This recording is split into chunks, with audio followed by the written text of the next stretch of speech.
On a warm afternoon in late spring, a quiet suburban street carried the usual hum of daily life. Lawnmowers droned in the distance, a sprinkler ticked against the rhythm of the day, and children's laughter rose and fell like the soundtrack of a neighborhood where nothing dangerous ever seemed to happen. In the backyard of a modest single-story home, a 2-year-old boy played with a set of brightly colored toys. His mother, exhausted from chasing after him all morning, stepped inside for just a few minutes.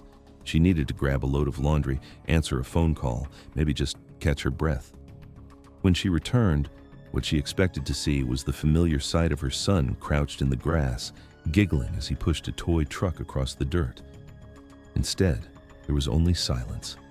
His toys were still there, scattered across the patch of lawn, but the boy himself was gone. At first, she thought he had wandered to the far corner of the yard, maybe behind the shed or near the fence line. She called out his name, waiting for the sound of tiny footsteps, the shuffle of grass, or a playful laugh in response. But the silence deepened with each call. Panic set in. She rushed to the fence that enclosed the yard, inspecting it frantically. The gate was closed, latched just as she remembered it. There were no gaps big enough for him to squeeze through, no signs of a break. It was as if he had vanished from within a locked space, and in those first moments, her disbelief clashed violently with her fear. When she called the police, her voice cracked with desperation. The dispatcher's questions, "When did you last see him? What was he wearing? Could he have left the yard?" felt like barbs, reminders of every second that had already slipped away. Within minutes, squad cars pulled into the cul-de-sac. Officers moved quickly, canvassing the area, calling his name into the air as if it could coax him from hiding. Neighbors spilled out of their homes, alarmed by the commotion, some barefoot, others still in aprons or with tools in hand, all staring at the backyard where a toddler had simply disappeared. One by one, they told officers the same thing. They had noticed nothing unusual, nothing suspicious, no raised voices, no squealing tires, no strange figures passing through. Just an ordinary afternoon until it wasn't. A few admitted they had heard the boy earlier, his giggles drifting over fences and hedges. But just as suddenly, the sound had stopped. Nobody could say when. It was as though his presence had been erased, leaving behind only the echo of what had been normal minutes before. Investigators examined the yard meticulously. The grass near the toys was pressed down, a sign of his play, but there were no tracks leading to the fence or beyond it. The latch showed no tampering, and the ground beneath it carried no footprints. Even in the soil around the perimeter, there was nothing. No shoe prints, no tire tracks, no scuff marks. One officer later admitted that in his career, he had never encountered a scene so clean. If the child had walked away, the evidence should have been there. If someone had taken him, there should have been a trace. But there was nothing. For the mother, the minutes stretched into an eternity as officers expanded their search. They checked the house, the closets, even the crawl space beneath the floorboards, as though the child might have hidden somewhere out of fear or playfulness. They knocked on doors, asking if anyone had seen a toddler wandering or a car pulling away at the wrong time. Every answer came back the same. Nothing unusual, no one suspicious. The neighborhood, so familiar and safe, suddenly felt like a place filled with secrets it wasn't willing to share. Word spread quickly, and soon, the once quiet street was overwhelmed with flashing lights, uniformed officers, and a growing crowd of residents who whispered in disbelief. Parents pulled their own children close, staring at the empty yard with dread. If a toddler could vanish from behind a locked fence, what did that mean for the rest of them? The sense of security that had defined the neighborhood began to collapse under the weight of what had happened. As the first night fell, floodlights illuminated the small backyard. Teams combed through every inch again, their voices low, their faces drawn. Dogs were brought in, noses pressed to the boys' toys, but they quickly lost the scent beyond the lawn. The trail ended at the very place it began. Even the dogs seemed confused, circling the same patch of grass without leading handlers farther. Officers exchanged uneasy glances, knowing how little they had to work with, but careful not to show that despair in front of the family. The mother sat on the back steps, clutching her son's favorite blanket. She replayed every second in her mind, every sound, every movement, trying to find the detail she had missed. But nothing surfaced. One moment he was there, alive and laughing in the sun, and the next, he was gone. It was a story she would tell over and over to detectives, to family, to herself in the dead of night, each time searching for the flaw that would unlock the mystery. But the flaw never appeared. By midnight, the neighborhood had changed forever. What had begun as an ordinary afternoon ended as the opening of a nightmare. Police warned residents to stay alert, to report anything, no matter how small. They promised the family they would not stop searching, that no stone would be left unturned. Yet beneath the determination, a chilling truth lingered. There were no footprints, no forced entry, no witnesses, just silence. And silence, in a case like this, was more terrifying than anything else. Within hours of the toddler's disappearance, the neighborhood transformed from a quiet suburban street into the center of a massive search effort. Police cars lined the curb, their red and blue lights casting restless shadows across the houses. Helicopters roared overhead, their spotlights sweeping over rooftops and yards as dusk fell. The hum of engines and the sharp crackle of radios filled the air, a sharp contrast to the silence of the boy's absence. What began as a mother's frantic call had now escalated into one of the largest searches the county had mounted in years. At the center of it all lay the boy's toys, still scattered in the grass where he had last been seen. A small red truck, a plastic shovel, a ball rolled near the edge of the fence, all untouched, frozen in time like artifacts of an ordinary moment interrupted. Investigators kept circling back to that spot, studying it for clues, but the ground betrayed nothing.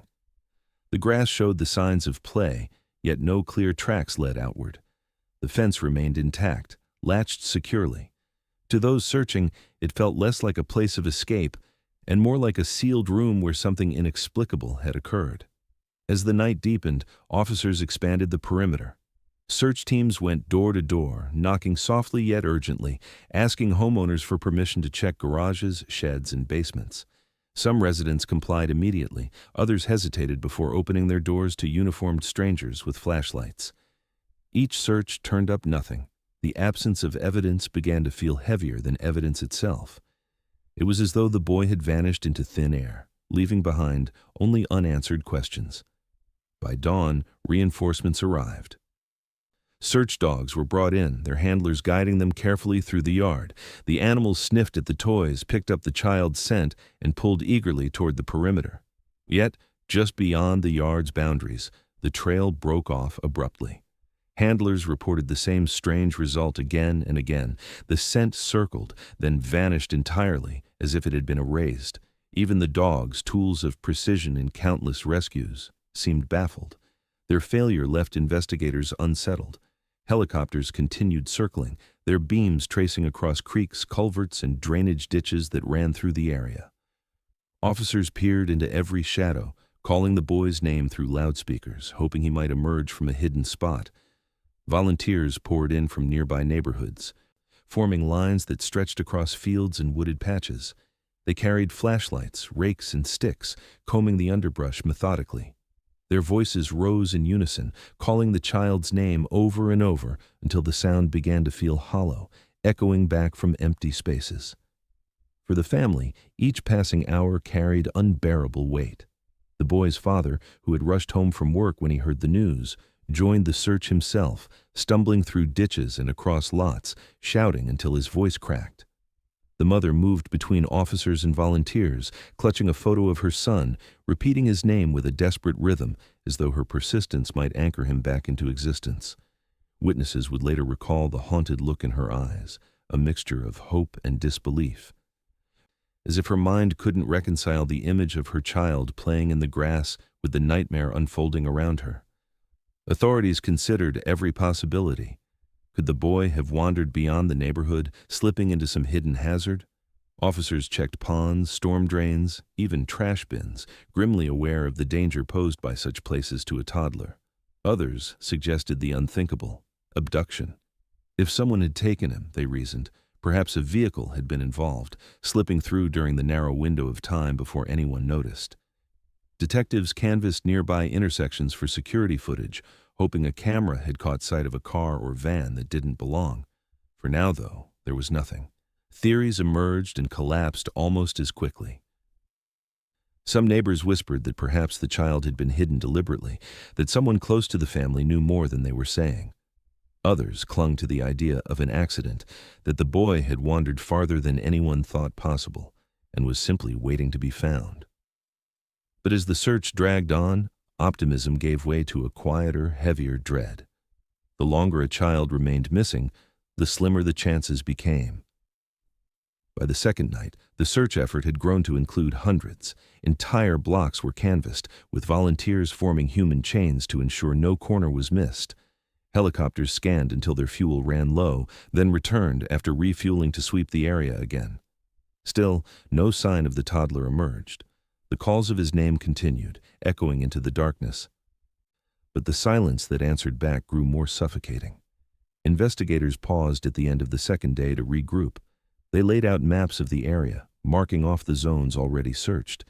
It was clear the effort had been thorough, but the lack of results gnawed at them. Children did not simply disappear without a trace, yet this one had. With every passing hour, the question became not only what had happened to him, but how something so impossible could have occurred in such an ordinary place. The first search had yielded nothing, and that nothing was becoming more terrifying than anyone wanted to admit. In the days following the failed search, detectives shifted their focus from the fields and culverts back to the neighborhood itself.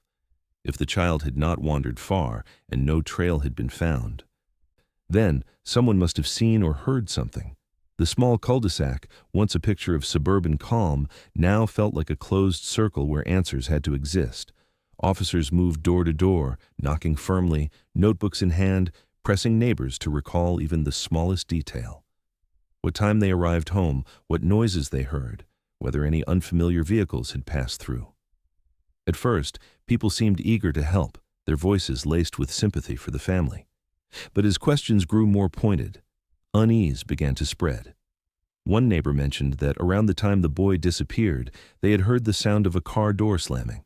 They hadn't thought much of it at the time. This was a street where visitors were common, deliveries happened daily, and teenagers borrowed parents' cars.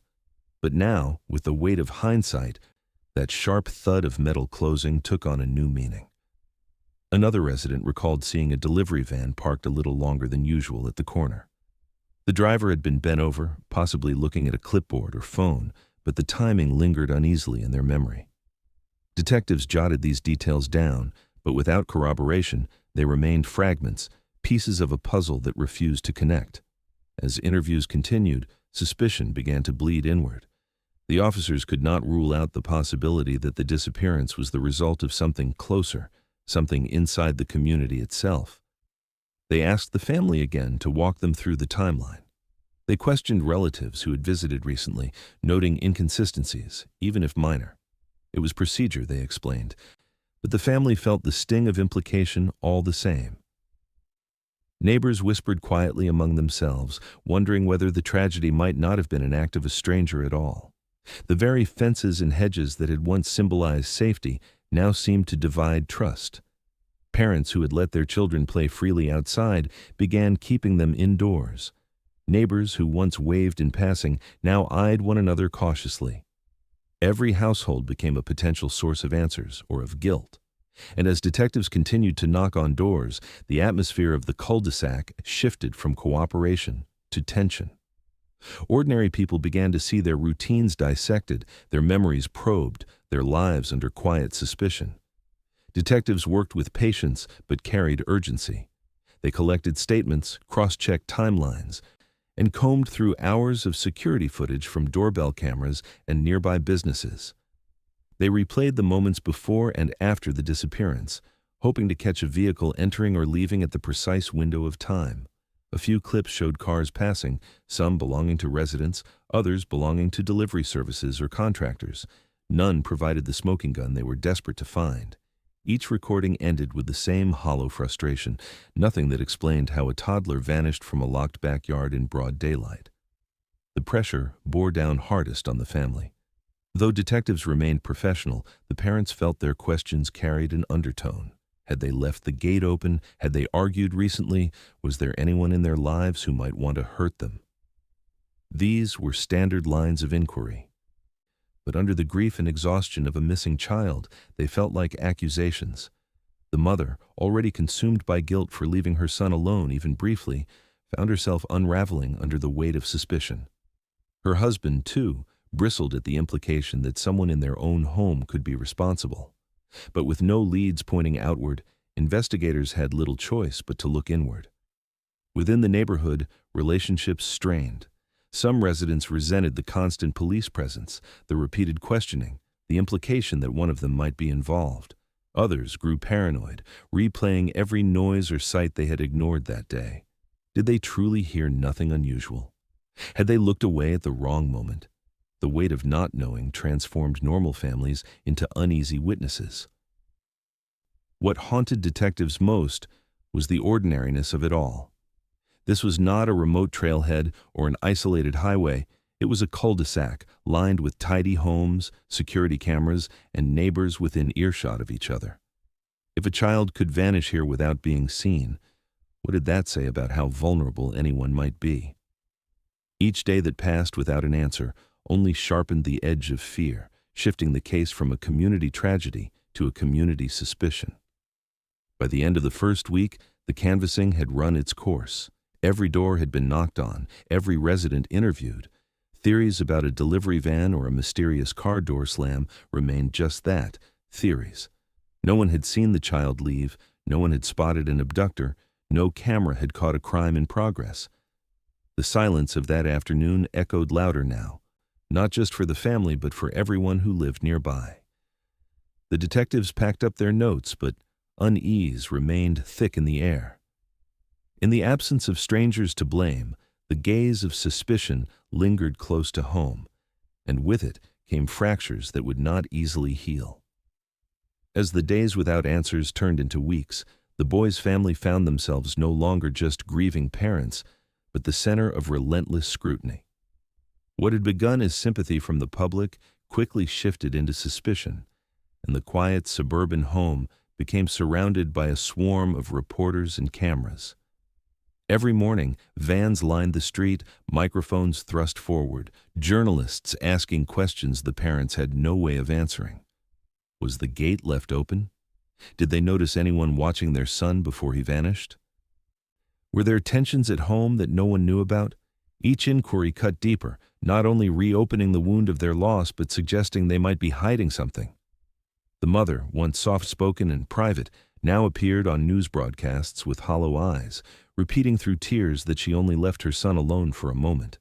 Clips of her pleas ran on loop, dissected by television panels that speculated endlessly. Some viewers sympathized, believing her voice carried only the rawness of grief. Others judged her harshly, calling her careless, even complicit. Online forums filled with theories, some pointing fingers at neighbors, others at strangers passing through, but increasingly the spotlight circled back to the family itself. In the absence of answers, people demanded someone to blame. Behind closed doors, the parents were subjected to grueling interrogations.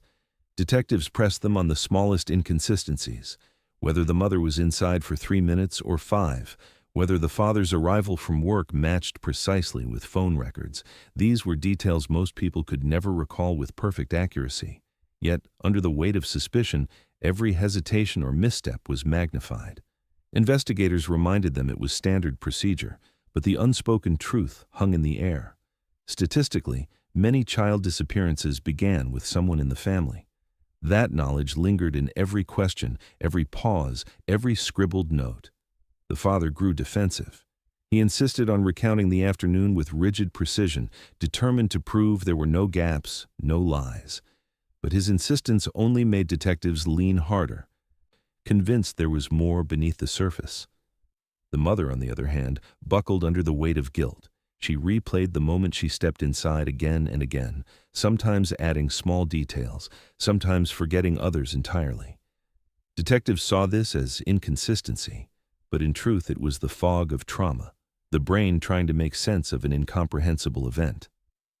Still, the more she stumbled, the more suspicion settled on her.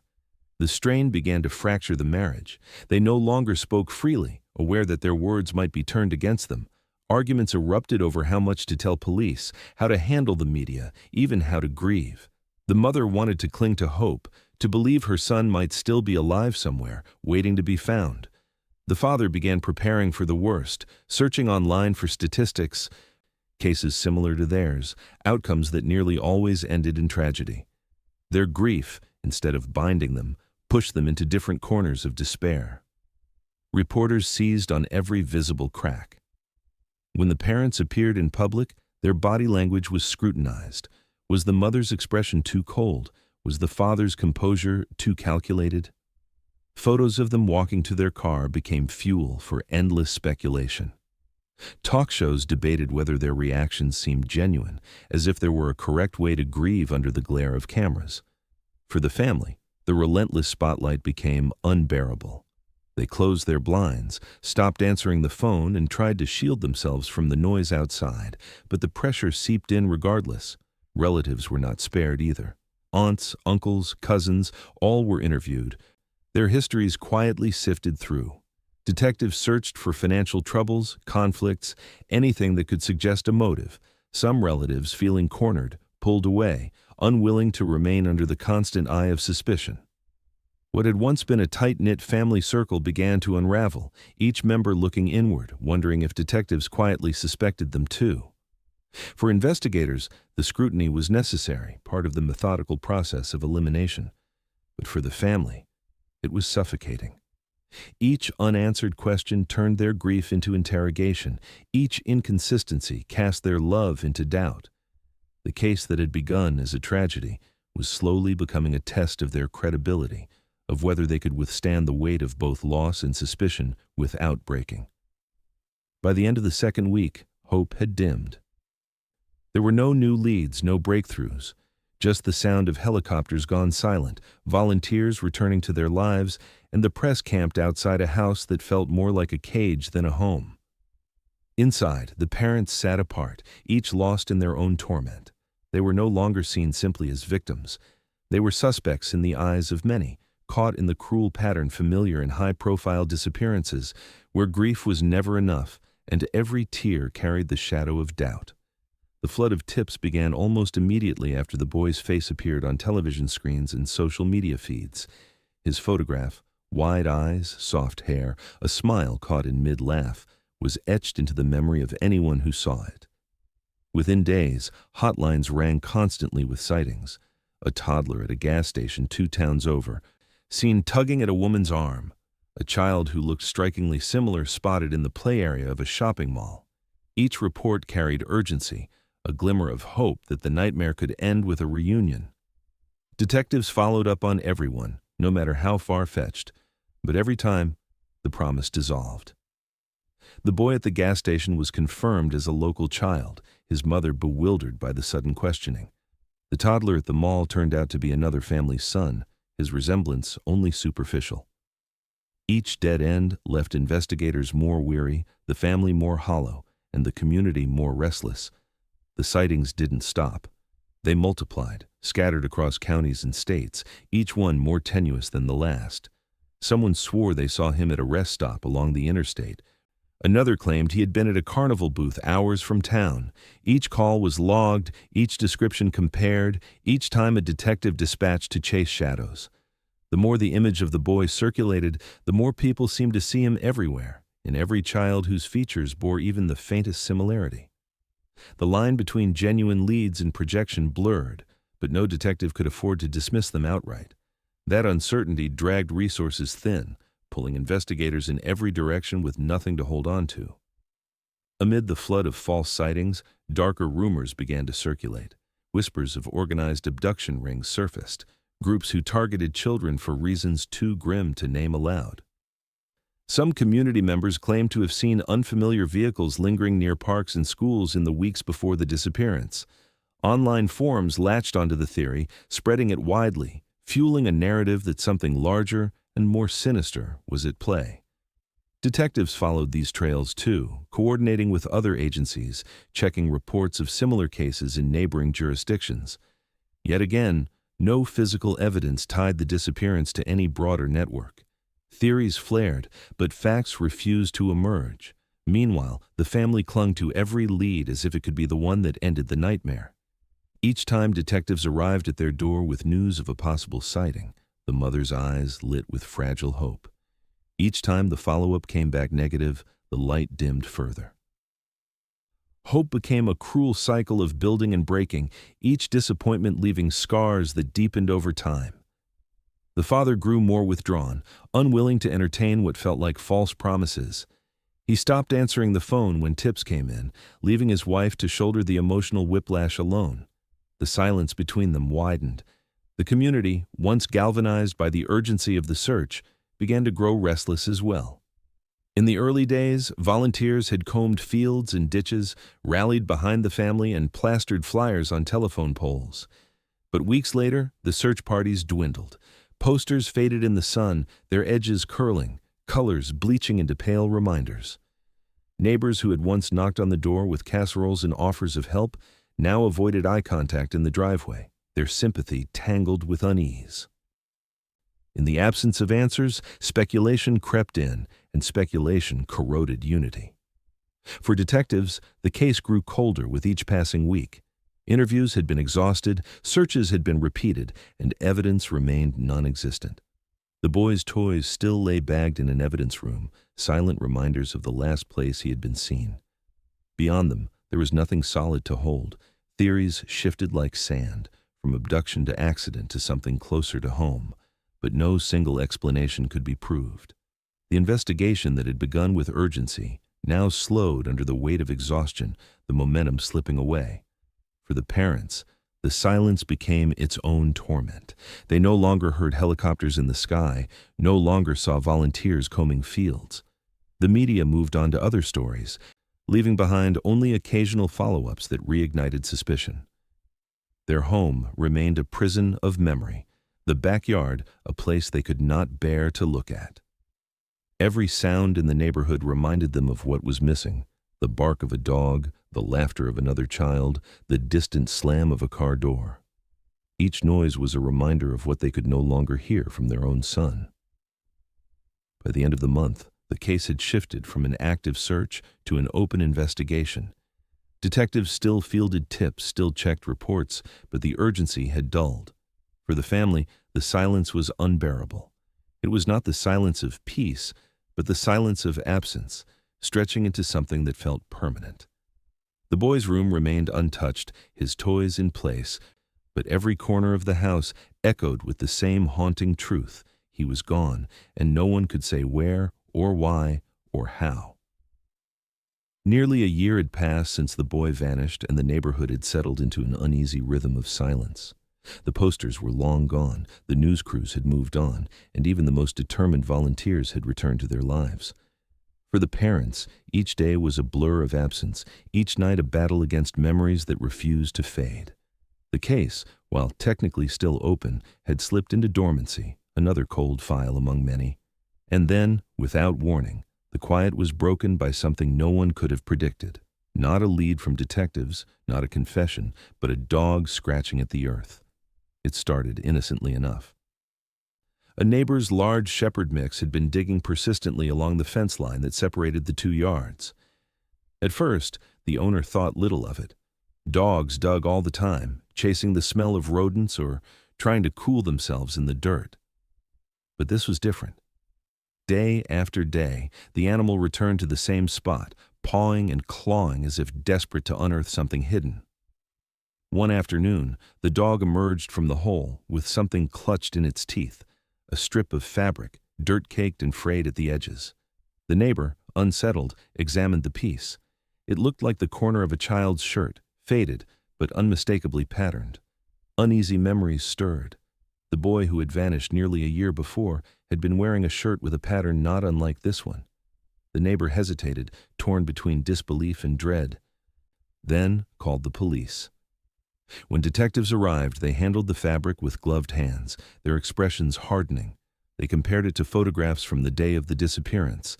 The match was undeniable. It was the same color, the same design. Somehow, for nearly a year, this fragment had lain just feet from where the boy was last seen, hidden beneath the earth of a neighbor's yard. The discovery shattered the illusion that the case had gone quiet. In an instant, everything surged back to life. Within hours, the street that had once been lined with search teams was again swarming with investigators. Patrol cars blocked entrances, crime scene tape cordoned off the property, and forensics vans rolled in. Neighbors watched from behind curtains, the sight all too familiar, but infinitely more chilling this time. Reporters returned, microphones ready, eager to reignite a story that had once gripped the community. The parents, stunned, stood at their back door, staring across the fence line at the scene unfolding. For nearly a year they had begged for answers, and now those answers might be clawing their way out of the dirt. Detectives wasted no time. Forensic teams set up tents and lights, carefully marking the area where the dog had been digging. Every handful of earth was sifted through, every inch of soil bagged for testing. Officers crouched low, scanning for bone fragments, fibers, anything that might confirm what the fabric already suggested. The atmosphere carried the weight of both horror and anticipation. Everyone knew this could be the breakthrough, but the possibility of what might be buried there was too dreadful to voice aloud. As word spread, the community's fragile sense of normalcy collapsed once again. Parents clutched their children tighter, old suspicions reignited, whispers about neighbors and family members filled the air. If the boy's clothing had been buried here, so close to home, then someone must have placed it there. The idea that the remains of the missing child might have been within sight of the very backyard from which he vanished was a truth too heavy to bear. The excavation stretched into the night. Floodlights cast harsh beams across the fenced line as investigators worked meticulously. The fabric had been the first sign, but they were determined to find more. The dog continued pacing near the site, whining softly, as though aware that something important was buried beneath the ground it had disturbed. By dawn, officers confirmed the worst.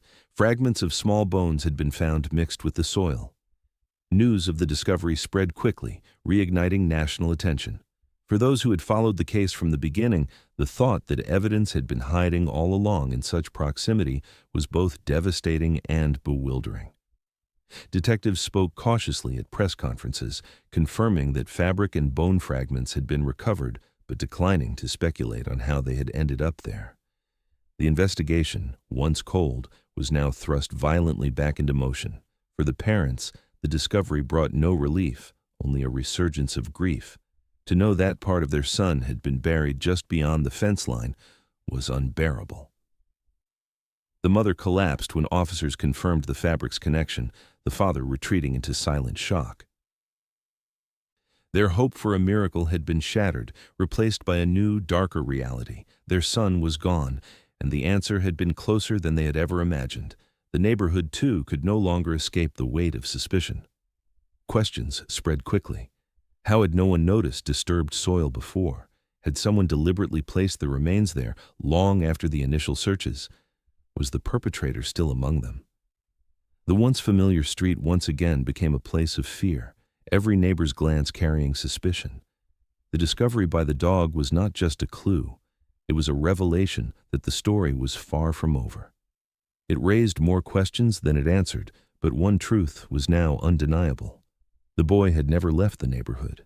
His absence had been buried in plain sight, waiting for a dog's persistence to unearth it. The silence of the past year shattered into chaos once more, and the illusion of closure slipped farther away. The excavation stretched across long hours, the quiet hum of machinery broken only by the scrape of shovels and the steady murmur of investigators marking evidence. Forensic teams worked slowly, methodically, peeling back layers of soil at the spot where the dog had unearthed the fabric. What began as a hole clawed by an animal grew into a carefully gridded excavation site, cordoned off with tape and lit by harsh floodlights. Every scoop of earth was sifted, bagged, and cataloged, nothing left to chance. Soon, buried in the dirt, they uncovered fragments that froze the team in place. Tiny bones, fragile and weathered, mingled with the soil. At first, there was hesitation to draw conclusions. The remains were small, but decomposition had left them brittle and incomplete. Investigators could not immediately confirm whether they belonged to a human child or some small animal, though in their silence, each officer seemed to carry the same grim assumption. For the parents, waiting only yards away, the presence of crime scene tents and whispered exchanges was unbearable.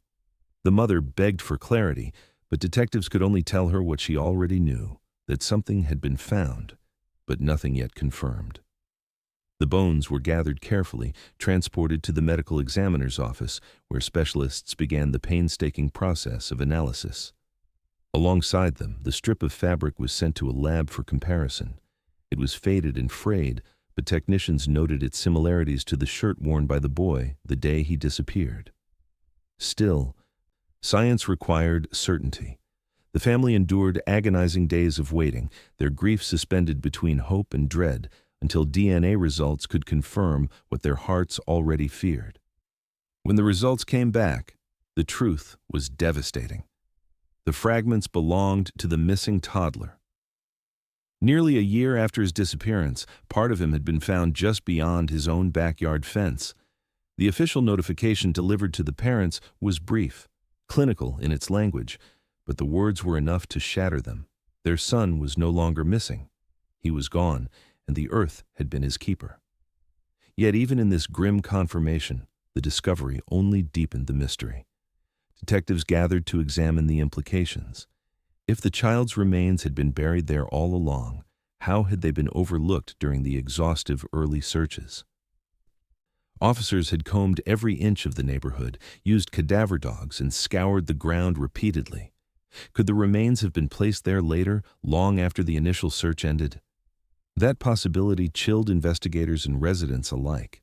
If true, it suggested someone had not only taken the child, but had returned deliberately to hide him in plain sight. The soil itself offered clues, though they were far from conclusive. Forensic analysis indicated the burial was shallow, consistent with hurried concealment, but decomposition patterns raised questions. Some experts argued the bones had been underground for nearly the full year, while others suggested they might have been moved more recently. The lack of consistency in the findings only fed speculation. Neighbors struggled to process the revelation. For months they had lived with the assumption that the child was gone, perhaps taken far away. Now they learned that he had been here all along, mere feet from where he vanished. Some were horrified, others angry, at the police for missing what seemed so close, at themselves for not noticing disturbed earth, at the cruel idea that answers had been waiting just beyond their reach. Parents began walking the street with fresh unease, eyeing every fence and shadow with suspicion, wondering if the person responsible still lived among them. Detectives re-examined old reports, scouring for details that might take on new meaning. The mention of a car door slamming, the delivery van that lingered. Could one of those accounts point to someone who had returned later to bury the remains? Theories resurfaced about family involvement, about neighbors who had seemed too quiet, about strangers who had slipped through unnoticed. Each theory spiraled, but none carried the weight of evidence. For the parents, the discovery brought no closure, only a cruel finality without explanation. They had an answer to the question of where their son was, but not how he ended up there, or why. They were forced to bury fragments instead of a whole child, forced to accept that the truth of his final moments might never be known. Grief twisted with confusion, the wound reopened wider than before. Investigators stood at the same impasse. The discovery of the remains was not the end of the case, but a new, darker chapter. The boy had been found, but the circumstances of his death, accident, neglect, or deliberate harm, remained cloaked in uncertainty. And the cruelest detail lingered above all. The child had never left his neighborhood. He had been buried in the shadows of the place he once played, a truth that raised more questions than it answered. Detectives gathered in the cramped conference room with maps and files spread across the table, the boy's photographs staring back at them from every corner. The discovery of his remains had forced them to rethink the entire case from the ground up. For nearly a year they had operated on the assumption that he had been taken far away, that his disappearance marked the beginning of a long trail stretching beyond the neighborhood. Now they knew the trail had ended only feet from where it began, and that revelation opened a flood of unsettling theories. The first possibility seemed deceptively simple. Had the child wandered into the neighbor's yard, suffered a tragic accident, and been hastily buried to cover it up? On paper, It explained how he ended up so close to home, but detectives wrestled with the logic. If it had been an accident, why not call for help? Why risk hiding the body in a way almost guaranteed to be discovered later? And why had no one in the household reported anything unusual that day? Detectives returned to the neighbors again, pressing them harder, examining alibis with sharper scrutiny. Each time the answers remained the same. They knew nothing, they had seen nothing, they had no idea how the child's remains ended up in their soil. Another theory cut closer to home. Could someone within the boy's family circle have panicked and buried him there, counting on the familiarity of the location to deflect suspicion? Detectives combed through the original interviews with the parents, extended relatives, and anyone who had been near the home in the days before and after the disappearance. They looked for gaps in timelines, contradictions, anything that might suggest involvement. But what they found was messy grief and trauma, not the clarity of guilt. The parents' stories had inconsistencies, yes, but none that rose above the fog of shock and stress. Relatives had their own alibis, imperfect but not incriminating. Still, detectives could not shake the statistical reality. In so many cases, the answer lay with those closest to the child. That unspoken suspicion lingered, poisoning every interview. A third theory suggested something even more chilling. What if an outsider had taken the boy, harmed him elsewhere, then later returned to the neighborhood to bury his remains in plain sight? It would explain why search teams and cadaver dogs had found nothing in the early days. The remains may not have been there yet. But it also meant the perpetrator had deliberately come back, slipping into a neighborhood under scrutiny, and planted the evidence within reach of discovery. The audacity of that idea unsettled even the most seasoned detectives. If true, it meant the killer had watched the searches unfold, had waited for the right moment, and had chosen the spot deliberately as a cruel reminder of proximity. The community became a breeding ground for speculation. Neighbors whispered to one another about who might be responsible. Old grudges resurfaced. Ordinary quirks were cast in sinister light. Parents who once allowed their children to play freely outside now kept them indoors, blinds drawn, eyes suspiciously scanning the street. The discovery had not brought closure. It had fractured the neighborhood even further. Each person wanted someone to blame, but no one wanted that blame to land too close to home. Detectives, too, spiraled through the possibilities. Case files grew thicker with theories than with evidence. They revisited the report of the car door slamming, the delivery van that lingered too long, wondering if these fragments fit a broader picture. They cross-referenced nearby offenders, questioned delivery drivers, and checked employment records. Nothing stuck. The theories lived on paper, circling in endless loops, but none settled into certainty. Each lacked the tangible link, the fingerprint, the confession, the undeniable piece of evidence that could transform suspicion into truth. Forensic experts weighed in, but their conclusions only muddied the waters further. The condition of the remains suggested long-term burial, yet decomposition could be influenced by countless variables: soil acidity, moisture, animal activity. Some argued the body had been there from the very beginning, simply missed in the chaos of early searches. Others believed it had been placed later, at a time when attention had shifted away. The lack of consensus left detectives with nothing but more questions. For the parents, the endless speculation was its own form of torment. They listened as strangers debated whether they were grieving or guilty, whether their child's death had been an accident, a crime, or something darker. Each theory stripped away the dignity of their grief, reducing their loss to conjecture. They wanted answers, but answers seemed farther away than ever. The remains had given them finality about their son's fate, but robbed them of the hope of a miracle. Now, all that remained was confusion, layered over heartbreak. By the time the investigation moved into its second year, the case was less a search for truth than a maze of possibilities. Every theory had weight, and every theory had holes. Detectives could not eliminate foul play, but they could not prove it either. They could not dismiss the family, but they could not charge them. They could not deny the possibility of an outsider, but they had no suspect to attach it to. The discovery of the remains had been meant to solve the mystery, yet all it had done was deepen it. What lingered was not resolution, but paralysis, a case that had answers within reach, but no certainty, no justice, and no end.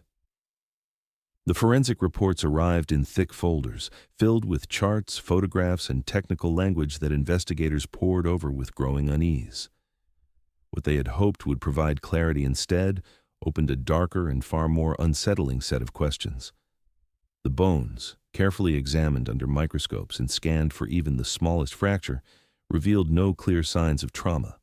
There were no breaks consistent with a fall, no sharp edges to suggest a weapon, no patterns of injury that could be tied to abuse. The remains spoke of a life ended, but not how.